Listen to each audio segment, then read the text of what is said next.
ಈ ರೀತಿನೂ ಈಗಾಗಲೇ ನಡೀತಾ ಇದ್ದಾವೆ. ಯಾಕಂದರೆ ನಮ್ಮ ಅನೇಕ ಕಡೆ ನೋಡಿದಾಗ ಇವರು ಕ್ರೂರತನ ಜಾಸ್ತಿ ಆಗ್ತಾ ಇದೆ. ಯಾಕೆ ಈ ಯಂಗ್ಸ್ಟರ್ ಹುಡುಗರು ಈ ಥರ ದಾರಿ ತಪ್ತಾ ಇದ್ದಾರೆ, ಯಾಕೆ ಈ ಥರ ಈ ಮನಸ್ಥಿತಿ ಇಟ್ಕೊಂಡು ನಮ್ಮ ಅನ್ನಬಾರ್ದು ಆದರೂ ಕೂಡ ನಾ ಅನ್ಬೇಕಾಕೈತಿ. ಈಗ ಯಾಕಂದ್ರೆ ಮಗಳನ್ನ ಕಳ್ಕೊಂಡಿದ್ದು ನಮ್ಗೆ ದುಃಖ ಐತಿ. ಮತ್ತೊಬ್ಬರ ಬಡ ಮಕ್ಕಳ ಹೆಣ್ಮಕ್ಳು ಕೂಡ ಈ ಥರ ಆಗಬಾರ್ದಂತ ನನ್ನ ಬೇಡಿಕೆ. ಯಾಕಂದ್ರೆ ಈಗಾಗಲೇ ನಾವು ಕೂಡ ಅನೇಕ ಕಡೆ ದುಃಖವನ್ನು ನಾವು ಕೂಡ ನೋಡಿದ್ದೀವಿ. ಬೇರೆದವರು ಮಕ್ಕಳು ತೀರ್ಕೊಂಡಾಗ ಈ ಲವ್ ಜಿಹಾದ್ ಅನ್ನೋದು ಏನಿದೆ ಅಲ್ಲ, ಇದು ಮೋಸ್ಟ್ ಪ್ರಾಪಲ್ಲಿ ಭಾಳ ವಿಸ್ತಾರವಾಗಿ ಹೋಗ್ತಾ ಇದೆ ಅಂತ ನನಗೂ ಅನ್ಸತ್ತೆ. ಒಬ್ಬಾಕೆ ಮಗಳು, ಒಬ್ಬನೇ ಮಗ, 2 ಕಣ್ಣಿದ್ದಂಗೆ ನನಗೆ 25 ವರ್ಷದಿಂದ ಒಂದು ದಿವಸ ಕಣ್ಣೀರು ಹಾಕಿಲ್ಲ. ಆ ರೀತಿ ನಾನು ಬಂದವನೇ.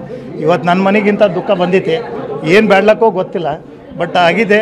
ನಾನು ಎಲ್ಲರಿಗೆ ಪಾಲಕರಿಗೆ ಹೇಳ್ತೀನಿ, ಎಲ್ಲ ತಾಯಂದ್ರಿಗೆ ಹೇಳ್ತೀನಿ, ತಮ್ಮ ಹೆಣ್ಣು ಮಕ್ಕಳನ್ನ ಕಲ್ಸಕ್ಕೆ ನೀವು ಕಳಿಸ್ರಿ ಅಂದರೆ ತಾವು ಕೂಡ ಕಾಲೇಜ್ಗೆ ಹೋಗಿ ತಮ್ಮ ಮಗಳು ಏನು ಮಾಡತ್ತಾಳ, ಅವ್ರ ಹಿಂದೆ ಯಾರು ಬಿದ್ದಾರೋ ಏನೋ ಅಂಥೇಳಿ ತಾವು ಕೂಡ ಗಮನ ಹರಿಸ್ಬೇಕು.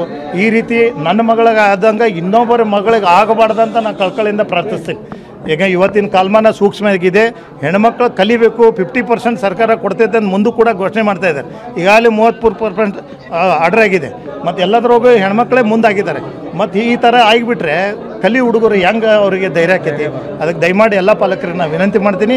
ಮತ್ತು ಎಲ್ಲ ಮುಖಂಡರಿಗಾಯ್ತು, ರಾಜ್ಯ ಸರ್ಕಾರಗಾಯ್ತು, ಎಲ್ಲರಿಗೂ ಕೂಡ ತಾವು ಗಮನ ಹರಿಸಿ ಈ ರೀತಿ ಆಗಲಾರ್ದಂಥ ಕಡಿವಾಣ ಹಾಕಬೇಕು, ಯಾವುದಾದ್ರು ಒಂದು ಸೂಕ್ತ ಕ್ರಮ ತೊಗೋಬೇಕಂತೇಳಿ ನಾನು ಕಳ್ಕಳಿಯಿಂದ ತಮ್ಮ ಮುಖಾಂತರ ಅವ್ರಿಗೆ ಮನವಿ ಸಲ್ಲಿಸ್ತೇನೆ.